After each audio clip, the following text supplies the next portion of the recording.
Donald Whitney book, Spiritual Disciplines for the Christian Life.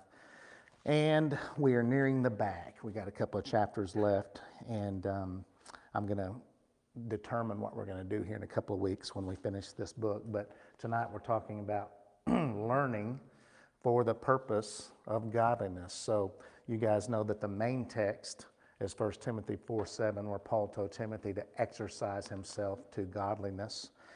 And that word in the Greek there is the Greek word in which we derive our word, gymnasium. So Paul is telling Timothy to, work himself out so that he might bulk up spiritually for godly reasons, not physical reasons, but for spiritual reasons.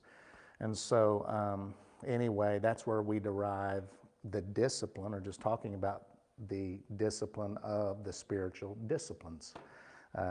And so anyway, that's what we're doing. Of course, we walk through these. I am currently loading our previous 11. One of them, of course, we didn't have sound. You're not going to have that one. There's no reason for me to load it if people can't listen to it.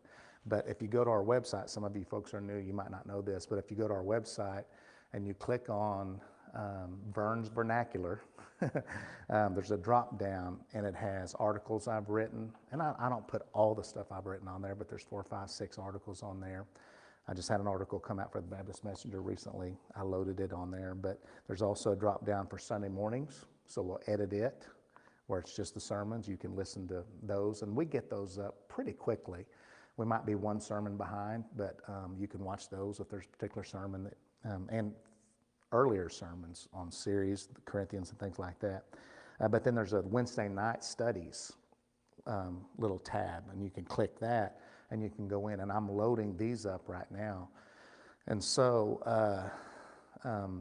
I share the duties, the loading duties, with my youth pastor.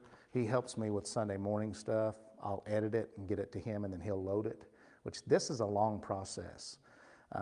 So I don't do that on Wednesday night. He would help me with that, but I take care of all that myself. So you guys see when I'm in here now, when we were in the sanctuary, we could shoot it live to Facebook and YouTube, but when we moved in here, I shoot everything myself. I take it, I'll edit it, and I'll load it all myself, put all the information in. So I'm kind of a one-man show on Wednesday night. So I'm currently in the process of loading. I've got 5 videos up right now, and I'm loading all of the videos for this class right now into that. And so anyway, I'm just letting you guys know that if you do want to look at some previous studies, I've done the book of Revelation. We've done it's a big word, hermeneutics, really. It's just biblical interpretation and some things like that. I did a theology class, which was a doctrinal class that was probably too deep for most of us, too deep for me. But anyway, that material's on there if you want to, think about some different things like that. So anyway, those are for you guys, of course, to access, and for those that are watching by way of online. And I do have people that contact me, believe it or not. People actually watch this. They might not be watching live. I can look at the numbers, and we do have a pretty good number that watch live. It's always my mom, at least. So anyway, hi, Mom. I know you're watching tonight. But we have people, for example, there was a lady in Tahlequah that walks, and she would download the audio, because I put it in audio and video, and she would download it, and she'd listen to all of those biblical hermeneutics, that whole class, that whole series. And then next thing you know, she ended up taking a seminary class, a college class on hermeneutics. So it just was a little taste for her that caused her to go forward in terms of her learning, which, by the way, is exactly what we're talking about tonight. Let me, guys, give you a little bit of my spiritual journey. Most of you know my testimony. Some of you, I'm sure, don't. I was a high school dropout. I was in trouble with the authorities. I was living an immoral life at the age of 18. My father was an alcoholic. I had a 39-year-old sister die because of drugs and alcohol. I lived on the west side of Tulsa. So I was following suit with all the roughnecks that I ran with and my family. The legacy that was being passed down to my family was, far short of being a godly legacy. And so, anyway, long story short, a black preacher told me about Jesus. Pentecostal preacher. I guess that's what it took, somebody with a little Holy Ghost power to get a hold of me and invited me to church, and I gave my life to Jesus. And so I was saved at the age of 18. And so remember, all I had at that point was a GED. I'd gotten my GED right there before that particular thing transpired. But that's all I had was a GED. I was a high school dropout. By the way, cool thing, just a little side note in terms of my story. 20 years later, I graduated, and I'm a class of 90 guy, so you can figure out my age pretty easily. Class of 90, and anyway, in 2010, we had our 20-year class reunion in Sapulpa there, and anyway, long story short, by that time, I had earned a bachelor's degree, one master's degree, and was working on maybe my second master's at that time and looking at PhD work. And well, long story short, my classmates got together, and because of just my college credits, they gave me my diploma at that 20-year reunion. It was cool stuff. I got my Central High School diploma that they awarded to me 20 years later, which was pretty cool. So anyway, golly, I'm starting to get emotional about that. Anyway, so my educational journey was I started preaching, and God opened up doors. I met Jennifer at Falls Creek, that kind of thing, and God was opening up doors, and I was in evangelism, just a young guy doing a lot of youth revivals and stuff like that.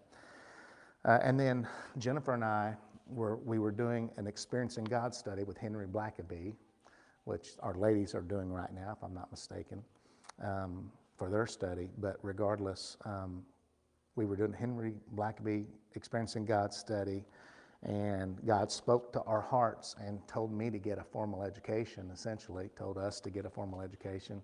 Jennifer was going to start working on her PhD, put honey through, that's what that means. And so anyway, God miraculously, and I don't have time to tell y'all, it is miraculous how God opened up the door for me to go. We lived in Broken Arrow at the time, believe it or not, overall, right across the street from the high school there on 193rd. But we left there and went to Shawnee. God miraculously opened the door for me to go to college. And I started my educational journey. So I was a 25-year-old freshman in college, which is interesting, So anyway, got a lot of stories from those days, but that's when I started, quote unquote, my formal education. It was formal education in a number of ways. It's a bachelor's degree, so I minored in communications, but also had to take regular college classes, so English and things of that nature. So anyway, I went 4 years there. I ended up graduating debt-free. Praise God. That's an amazing miracle of God, because it was expensive now everywhere, but it was expensive then, and God provided for us there. Jennifer worked. I went to school and preached, and that's how we made it. So I left there, and God opened up the door for me to go to Memphis, Tennessee, and I went to 3 years of seminary there and worked on what's called an MDiv degree, so Master's of Divinity, and so we were in Memphis there for 3 years. Then I left there, and I spent 1 year at a church as we were kind of figuring out what we were going to do. I was on staff at a church, and after we left there, I went to Southwestern Seminary where I worked on a THM. That's another master's degree. That's a research degree where you actually write what's called a thesis, which is about a 90 or 100-page paper to finish out that particular degree. And it's a research degree. It's the highest master's you can get. And then I moved into my PhD studies and ended up earning my PhD. So my second master's was in systematic theology, and my PhD was in homiletics or preaching. So anyway, it was, how many years of school did you say, Jen, to Christian this morning? 12 years, 13, whatever, something like that, extra above, your high school years. I think it was more than that, really, somewhere in that area, but regardless, Christian was complaining this morning because he was looking for the snow day, and we were too, by the way. I was kind of disappointed, so he was upset he had to go to school, and Mom said something like, well, your dad went to school for 13 years, so, quit complaining kind of, deal. So anyway, that was my educational journey, and through it all, I was doing evangelism and doing itinerant evangelism and that kind of thing. And then God opened the door for me to take a pastorate. So I went to Yukon, Oklahoma for a couple of years, almost 2 years, and then I came here 4 years ago. So I've been in the pastorate for a little over 6. But anyway, long story short, I wanted to share that educational journey with you a little bit to let you know that, you know, as a kid, even after I got saved, my idea was not to become an egghead, you know, a big nerd in terms of just, you know, I just love to study. That's not really my DNA. God literally just directed us. Even when I taught seminary, because I did when I was at Southwestern finishing up my PhD, I stayed on faculty there I taught for 7 years on a seminary level, PhD level, that kind of thing. And so, you know, again, I did not, any time in my educational journey did I say, you know, I'm going to go to school so I can, you know, teach in the classroom. God just opened that up for me. So anyway, I share all that to say that one of the tremendous benefits that I've had in terms of my journey as a pastor and my wife putting me through school, God in His providence not giving us Christian until later in life so I could focus in on school and preaching and things of that nature. One of the benefits is I've been able to do quite a bit of learning. So if you were to walk back here through this door, and any of you are welcome to look if you want to, you'll see that I've got, you know, hundreds, thousands of volumes of books, you know, that I've picked up through the years. And I've read a number of them, and I've read at all of them a little bit. And some of them are reference books, or like commentaries where you don't sit there and read it, you know, you just go to it as a reference book. But anyway, I've got hundreds of books, you know, that I picked up on my educational journey. And I've become a lifelong learner. I have noticed that now that I'm out of the academy, you know, now that I'm not teaching and I'm in the pastorate, I don't do near as much reading as I used to. And I can actually, you know, Dr. David Allen came to preach for us, and I can tell, you know, because he was asking about a Puritan or something that, again, 8-10 years ago, if he would ask me, hey, who's that Puritan that blah, blah, blah, I would have been able to. And but I said, Dr. Allen, I've been out of the academy for 7-8 years now. I can't remember who you're talking about, you know. And so I'm kind of slipping a little bit in terms of that. But I saw that to say, I've had some mentors in my life that have come alongside me, you know, and early, the man that led me to the Lord, Jesse Joyner, poured into me. I went to Bowen Baptist Church, and there was a Chickasaw preacher by the name of Leslie Clark that now resides in, both of those men are in heaven, by the way. But nevertheless, Leslie poured into me, did lessons with me on the atonement and things of that nature before I went to school. And then, you know, Mickey Dalrymple, my pastor in Shawnee, Gary Hawkins, poured into me, just sitting under his expository teaching and preaching. So I've had guys like that, but what I was able to receive in the classroom far exceeds what I was able to pick up just in general Sunday school classes and things like that. So I've had a tremendous advantage and feel like that one of the reasons that I'm still serving God and still in the ministry, because I don't know if you guys know this, but you know, this is statistically true, that you take a young guy that maybe surrenders to the ministry when he's 25 years of age, him and 9 of his friends, all of them gifted, some of them better gifted than he.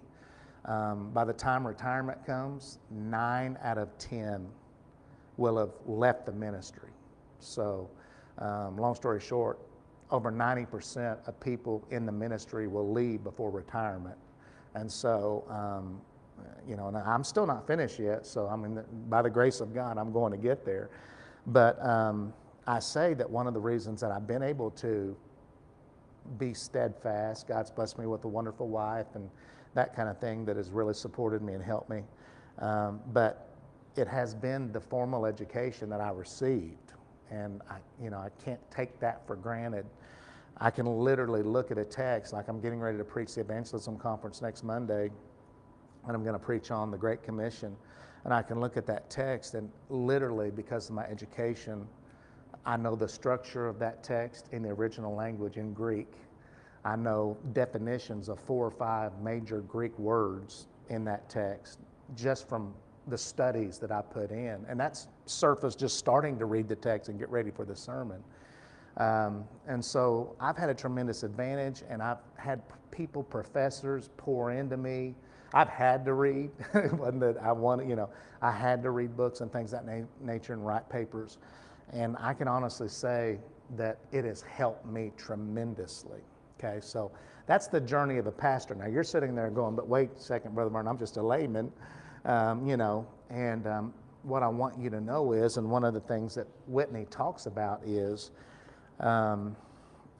whether you're called to preach or not, because Paul told Timothy, study to show yourself approved to God, workman that is not ashamed, rightly dividing the word of truth, literally in the Greek, who cuts it straight, a preacher that cuts it straight. Anyway, we know that preachers have to be men that are students, they have to be learners so that they can teach. But one of the things that sometimes laymen might not get is the fact that laymen also have a tremendous responsibility yourselves. Now, that doesn't mean that you're going to quit your job and go to seminary. That's not what I'm saying.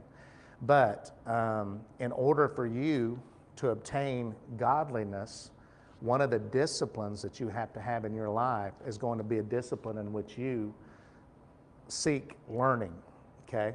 Again, I told you my journey. Your journey is not going to look like mine. But as a layman, male or female, young, old, wherever you're at, that is one of the things that God is calling you to do, if indeed you want to become a spiritual hawk, okay? If you want to grow and become, spiritually strong, you've got to learn. So anyway, here's 3 proverbs that tell us that learning characterizes the wise person, okay? So anyway, let's look at Proverbs. Let's pick out one of these. You can jot these other ones down. Proverbs 9:9, for those that maybe can't see because of the glare. Proverbs 10:14 and Proverbs 18:15. So let's turn to Proverbs 18:15.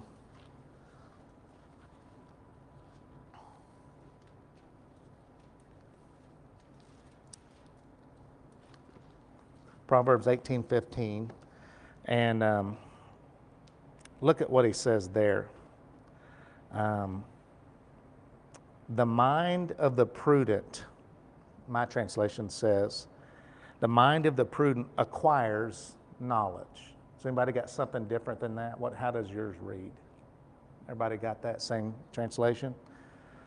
And the ear of the wise, what? Seeks knowledge. So, again, you can look at these. I don't know, for the fun of it, since we're in Proverbs, back up to 10:14. 10:14. So, a wise man seeks knowledge. I like this one because I know there's a Hebrew nugget here. Wise men store up knowledge. Okay, so wise men store up knowledge. By the way, that word there in the Hebrew, to store up, is like a person that stores up gold, literally. A person that banks gold. It literally means to store up. So a wise person stores it up, almost like it's treasure. And so the first thing that I want you to know is that the book of Proverbs, which is the book of wisdom, of course, says that learning characterizes the wise person. So if you want to become wise, one of the ways you become wise is by learning. And you've got to seek it, you've got to go after it, and you've got to store it up in order to be wise. I'm going to talk to you about some practical ways of doing that as a layman here in just a moment, but I want you to just get in your minds what Proverbs says about it characterizes the wise person. Learning does. Secondly, turn to Mark chapter 12 and look at verses 29 and 30. Most of you probably have this almost memorized. This is the great commandment. Mark chapter 12, verses 29 and 30. You know, it'd be better if I turned to Mark instead of Matthew, wouldn't it? Okay, Mark chapter 12, which, by the way, it's in Matthew as well. But look at Mark chapter 12, 29 and 30. And you know this. Jesus answered, he's been asked here, you know, what's the greatest commandment, right? But here's what he says. Jesus answered, the foremost is, hear, O Israel, the Lord our God is one Lord. That's called the Shema. That's Deuteronomy chapter 6. Hear, O Israel, Shema, Israel. The Lord our God is Echad, one. He's one. Look at verse 30. You shall, and he's quoting here from Deuteronomy, and you shall love the Lord your God. I think he's quoting here. I know that 29 is. Let me see here. 30. Yeah, Deuteronomy 6:5. You shall love the Lord your God with all your heart, with all of your soul, and with what? All your mind. See, and then it goes on to say with all of your strength. So how are we to love God?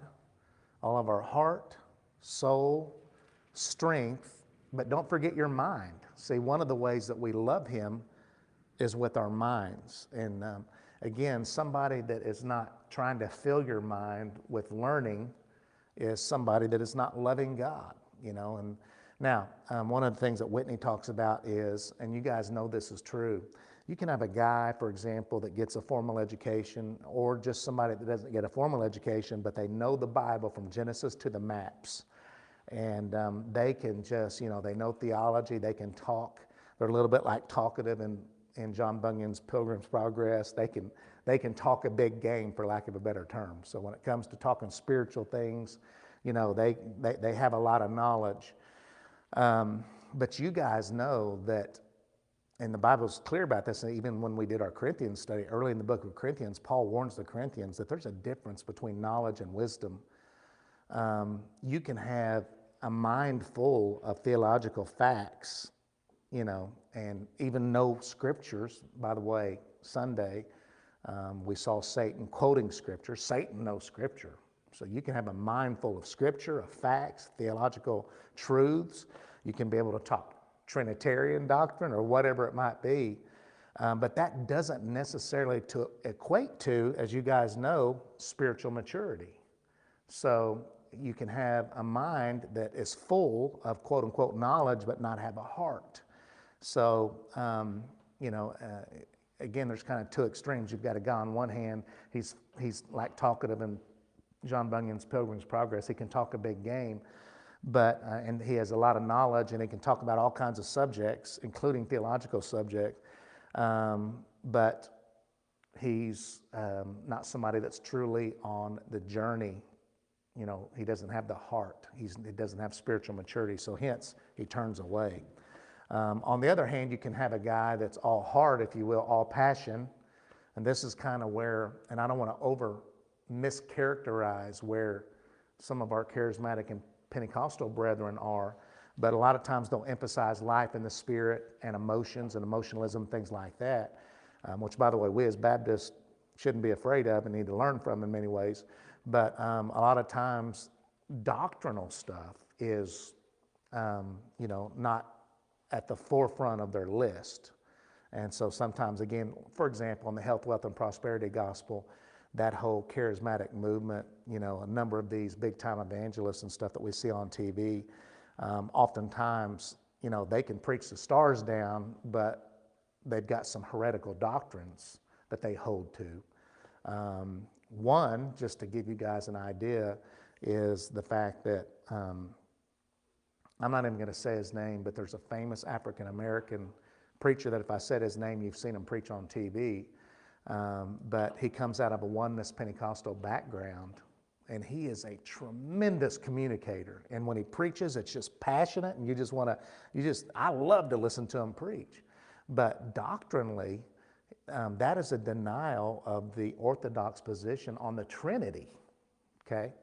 So, and there's questions about whether he's still there. We're not sure he's come out of that oneness Pentecostal background. which denies, again, the Orthodox position on the Trinity. That's a major, major doctrinal error to mess up on. We're not talking about he's got baptism wrong or something like that. We're talking about the doctrine of the Trinity. And so again, you might have a guy on the other hand that's got a lot of passion, got a lot of heart. They're like the Samaritans. Remember the Samaritans? You know, Jesus said, you worship that which you know not. That's what he said to the woman in terms of the Samaritans. And that's what Jesus said. You guys, you're worshipers, but you don't know what you're worshiping. So you're red hot in your heart, but your mind isn't there. So do you guys see the two extremes? You've got a guy, his head is full of it, but he doesn't have the heart and the passion. And then the other hand, you've got a person that's got the heart and the passion, but they don't have the mind. And so obviously the sweet spot, like many doctrines, is in the middle. And that's what Jesus is saying here. You're to love the Lord God with all your heart, mind, soul, strength. That's the passion. And that's also the mind. So Christians and laymen, you're not off the hook on the learning thing.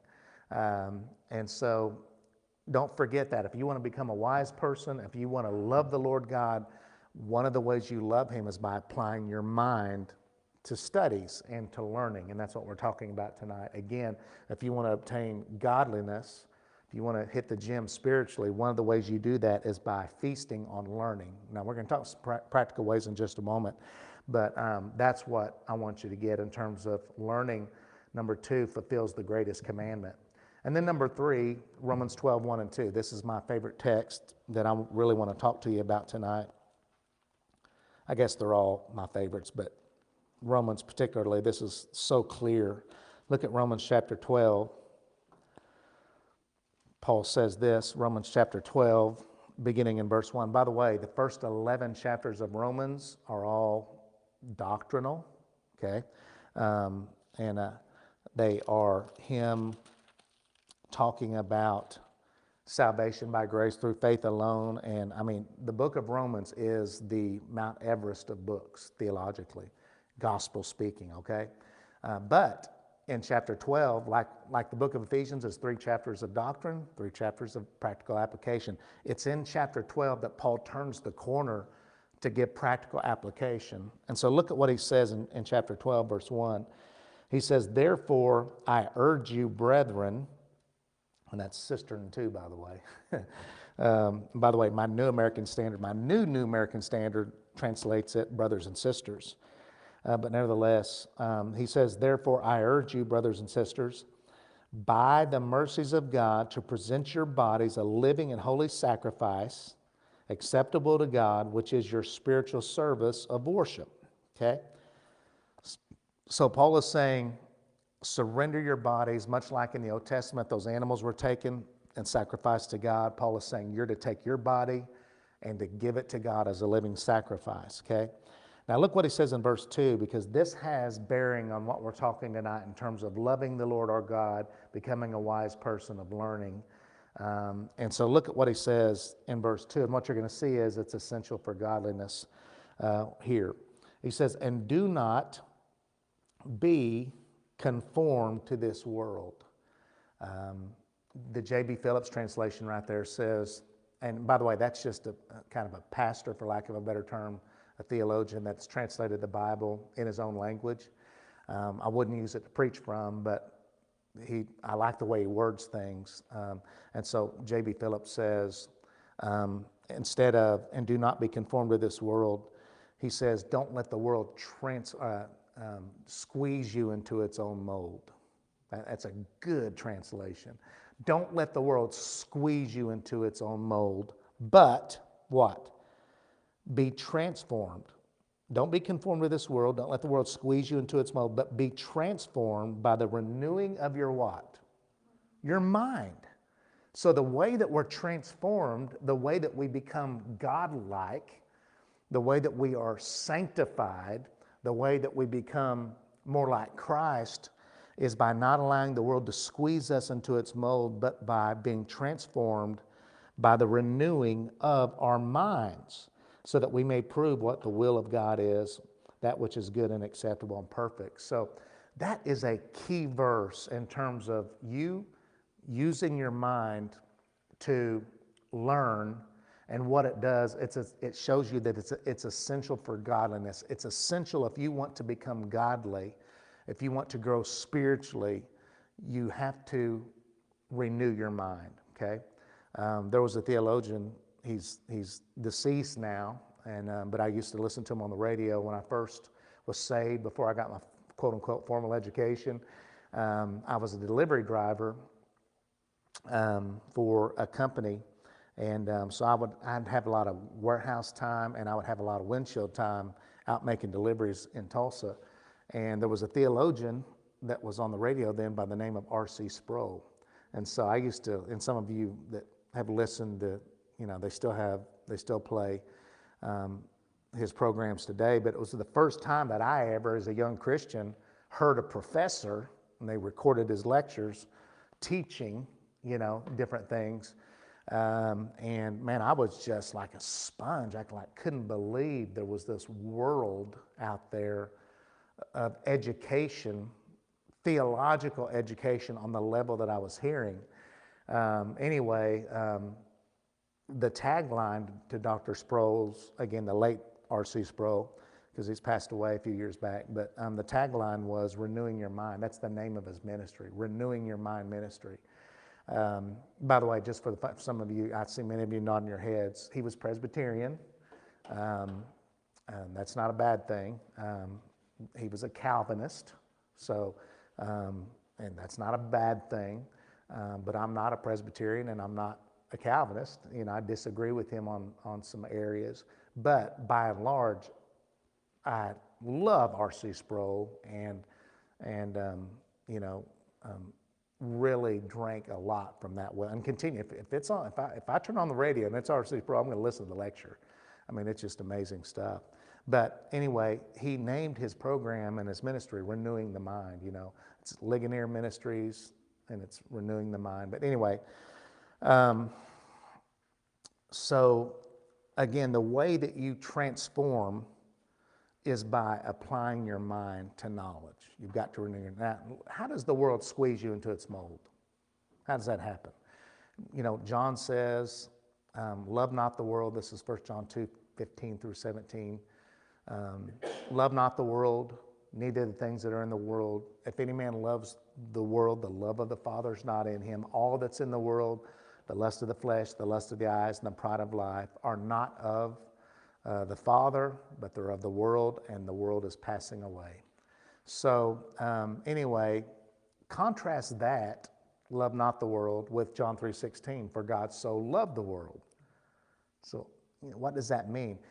The Bible uses the same word, sometimes cosmos, for world, and it can mean all the people in the world. When John 3:16 says, for God so loved the world, it's talking about everybody, right? But when John says don't love the world, he's not saying don't love people. He's talking about a world system, okay?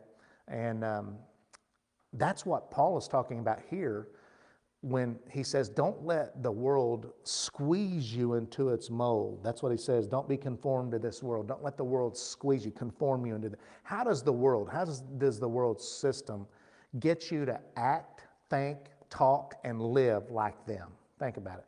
What are the pressures that are coming on? Now, we could probably, it's a class, since we're running the internet, we could probably open this up and really have a great discussion at this point. But just think about it a little bit. Satan is the prince and the power of the air to start with. So he's using the airwaves. And think about where we are and how many things you have coming into your home, into your mind. Think about the movies you go to see, okay? Think about what you watch on television. Think about the commercials you see on television. Interestingly, this is crazy. I'm going to use this in a sermon. Whitney says that a study was done among kids in the Washington, D.C. area. And they were asked, and by the way, this was 1991 copyrighted, so this was a while back. There's a newer edition of this, of course, and I'm sure he's updated it, but regardless, a number of years ago, a study was done of kids in the Washington, D.C. area, and they asked them, how many presidents can you name? Past presidents. And, they could name 2 or 3, Then they were asked, how many beers can you name? How many different beers can you name? And I mean, they were Anheuser-Busch, they were Coors, they were just, they were just rattling, they had a list. They were listing like 10 beers that they'd seen in commercials and spelling it correctly and then misspelling the 2 or 3 presidents they could think of. And they're right there in the Washington, D.C. area. Now, guys, that's what I'm talking about. We have the way that Satan works is by our minds, what he's putting in our minds, what he's putting before our eyes. And if you think about what we're exposed to, the world is squeezing us into its mode 24/7. So,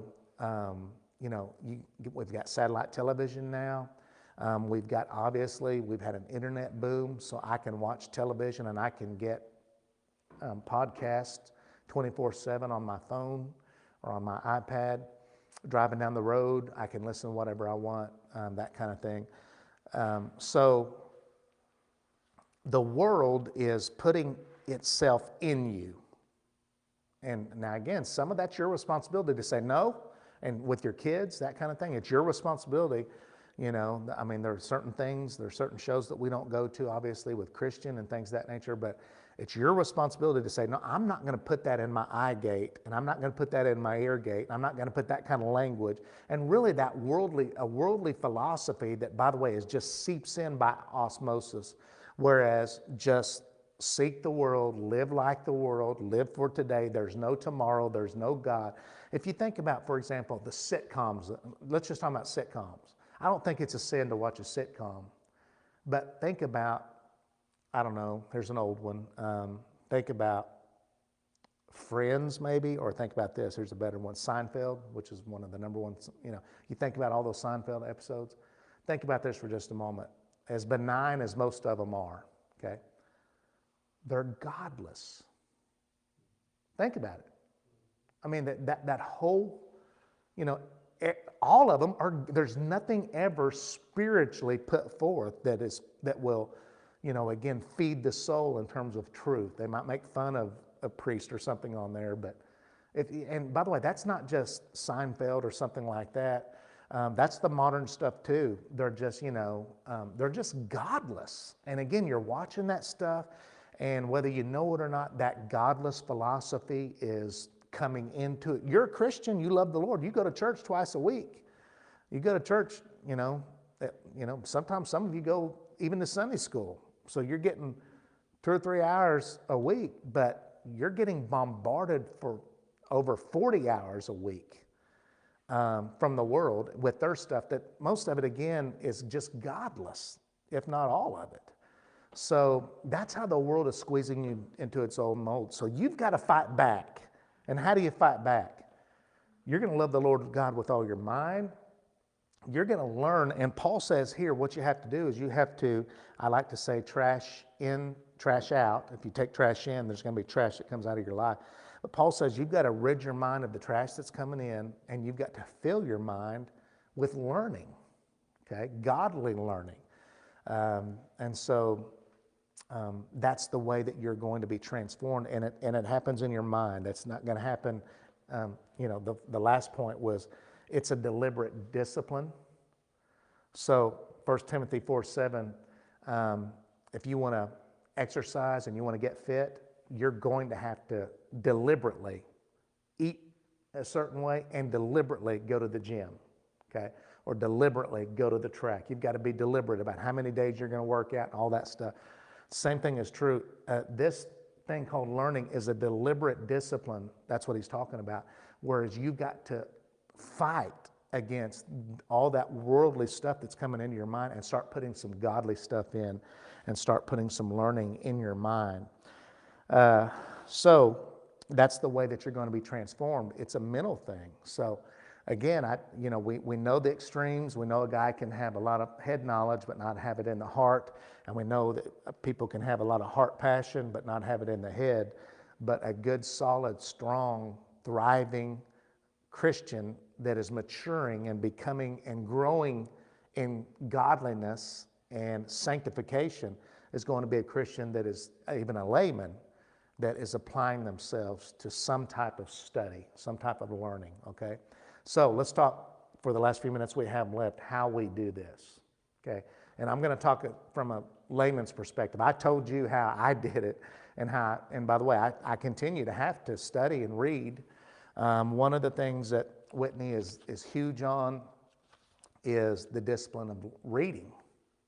Now, again, I've got a family member, one of my sister-in-law, who is an avid reader. So she's read books for her whole life, I guess. But anyway, she just devours books, novels, all kinds of stuff. And to be quite honest with you, I'm the opposite of that. I'm not a reader, and I've been forced to do it. But I'm not a guy that naturally likes to read. And I'm sure that some of you, if not almost all of you, are in that same condition.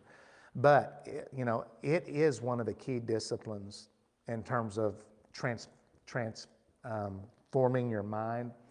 One of the key disciplines is going to be you reading. So a great example is this class, right here. I've given you, we've been walking through this book. This is one book on the spiritual disciplines. And I know that some of you buy these books and you read them with me as I teach them. But, for example, books like this are out there. You say, man, I want to grow. I want to learn something. There are volumes and volumes and volumes of theological works. They're not all boring, by the way. There are biographies of Christians. Some of you love stories and things like that. You love the book of Acts, for example. There are biographies out there of spiritual giants. You can read about Jim Elliot. You can read about David Brainerd. I talked last week about the mighty man of prayer, and some of his prayer exploits, and that kind of thing. But long story short, there are tons of books out there. And so you said, Brother Vernon, I don't have the time. All right, so just ask yourself this, just watch for just a moment. And I do know if you've got kids, I do know there's a stretch on your time and that kind of thing. So not all of us can, like me, go to school and have your wife work and give you time 5 hours a day to study and read for class and things like that. I know that. We're laymen, we're busy, we got jobs, we got kids, things like that. But if you really stop and think about it, is it a matter of no time, or is it a matter of how you spend your time, right? So we were talking about social media earlier, okay? So I was spending, this is one of the reasons I'm fasting from it very rarely, and for the last 2 months, I think, all of December and most of January now, I've almost been totally off social media, because this book challenged me to fast. And I said, you know what, I'm gonna do that. Well, I was spending hours, at the end of the day. It might have been 10 minutes here, 5 minutes here, but I was spending hours, and granted, a lot of it was spiritual. I was writing devotions, but just a lot of it was me shopping and, reading funny memes and all that stuff, and again, there's nothing necessarily sinful about it. I wasn't looking at pornography or anything, but at the end of the day, I was spending hours in my phone, and, how much time was I spending in the Word? So again, or reading, for example, a book like this that would encourage me and teach me some things. And so just think about that for just a moment. How much time are you spending? Now we're getting practical here. Watching TV, okay, surfing the internet, shopping, whatever it might be, watching our favorite shows, things like that. Again, is it, no, there's actually no time for me to do any reading, or is it just where I'm spending my time? And as somebody said, if you just read 10 minutes a day, just 10 minutes, just get a book and read 10 minutes a day, you would read, and I can't remember the exact number, John Piper has this, but he said you'd read somewhere in the neighborhood, I think, of 13 good-sized books a year. So just think about that. And so that's it's something that we can do. Now again, practical things. So if you're not a reader, he talks about, remember this is dated, the newer one's probably updated, but he talks about cassette tapes and books that were coming out back in the early 90s where you could get books on tap. Now, guys, you go to Kindle and you buy a book on Kindle, you can buy the audio version and you can get it, and you can, you've got a commute. Maybe you got a 10-minute commute to work or 15 minutes. I remember I was driving an hour at one time. And so you've got that commute and you can listen to Sports Animal if you want to, which I listen way too much Sports Animal. But you can listen to that, or I can pop in a book and I can listen to something by a good author.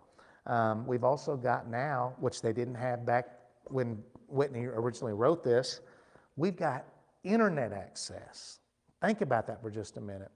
I've got an iPad that has a Kindle app on it, and so I'll make a decision about whether I'm going to buy a hardback book or a paperback book like this, or whether I'm just going to download it electronically on my Kindle, okay, which it reads on my iPad. You can have a real Kindle or you can have an iPad. You get the app, and you can read anywhere, anytime, and you can get access to Christian classics. Just think about, how many of you have read John Bunyan's Pilgrim's Progress, or something like that. You can actually do that if you want to. And so you can listen to sermons. This is crazy. Back in the old days, if you fell in love, you have a pastor, but let's say that Chuck Swindoll was, down the road. In order for you to listen to Chuck Swindoll or Dr. Adrian Rogers, or, back in the day, W.A. Criswell or something like that, you had to leave your church and go listen to them at a conference or something. Nowadays, all of those sermons are online. And so there's a radio station called the Bott radio station. And again, that's just, have it on. And that has great preachers, that preach great sermons for you. Again, you're learning in those types of things. So there are a plethora of ways, copious amounts of ways for you to learn. And again, your style might be a certain style.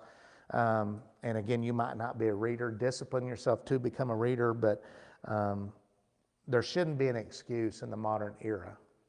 Really at the end of the day, the question is, am I going to push away from TV a little bit, or the internet, or, the time that I spend on the golf course, or whatever it might be? Am I going to push away from hunting, or whatever it might be? I'm just meddling now, but but am I going to push away from that a little bit, so I can become a learner? That's really the question. Anyway, so I hope that tonight our discussion has helped you and challenged you in a little bit way. And just think, if you add learning to journaling, which is what we talked about last week, which, by the way, the journaling discussion is up. So again, if you want to go back and watch last week, you guys that weren't here, you certainly may do that. But just think about adding, having a journal open next to a book, or having your journal open when you're listening to a preacher and you jotting down verses and jotting down thoughts. Or there's some wonderful quotes, for example, just in here that you can, I learned a way to do this. If you've got a newer smartphone, and I did this today, I posted something to our church, and basically you take your picture app out on your phone and you point it towards your quote, and it can be a large paragraph, and a little text box will come over it, and you can rip that and put it right into a text message, or right into a Word document, or get this, onto Twitter or Facebook, or into your notes if you got a notes app, and you can pull that, and it's pretty cool. I mean, again, we're not in the Stone Age where if you found a good quote, you'd have to get it to somebody, and there they are on their typewriter, or you don't have to write it out. It's crazy where we are, nowadays. So anyway, it's kind of our fault if we're not learning. It really is. That's shame on us if we're not learning. Okay.